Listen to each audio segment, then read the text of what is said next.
Viewers এই যে কচুটা দেখতেছেন, এদিকে দেখেন একটা কচু গাছ দেখাই, এদিকে ক্যামেরার মধ্যে আসতে বলবো, দেখেন একটা কচুতে কয়টা গাছ হয়েছে, অর্থাৎ 1, তারপর 2, 3, তারপর 4, এইভাবে 5, 6, 7, 8, 9, 10। দেখেন এটাকে বলা হয় পঞ্চমুখী, মানে কমপক্ষে 5টা গাছ থাকবে, 5টা মুখ থাকবে।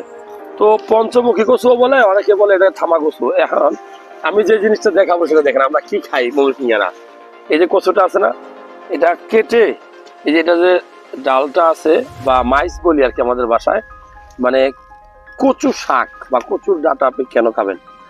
এইখানে আমি একটা কথা বলবো, পৃথিবীতে যতগুলো শাক আছে, যেমন ধরেন যে পুঁই শাক, পালং শাক, মিষ্টি কুমড়া শাক, কদু শাক, হ্যাঁ, এর মধ্যে সবচেয়ে বেশি ভিটামিন সি সমৃদ্ধ খাবার যদি বলা হয় তাহলে এই কচু শাককে বলা হয় কচু শাক। তো কচু শাক খেতে আপনার কেমন লাগে জানাবেন।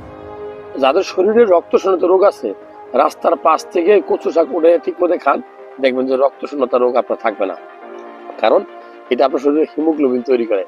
তবে ইলিশ মাছ দিয়ে, চিংড়ি মাছ দিয়ে, শুটকি মাছ দিয়ে এই কচু শাক খেতে আমার অনেক ভালো লাগে। আপনাদের কেমন লাগে জানাবেন।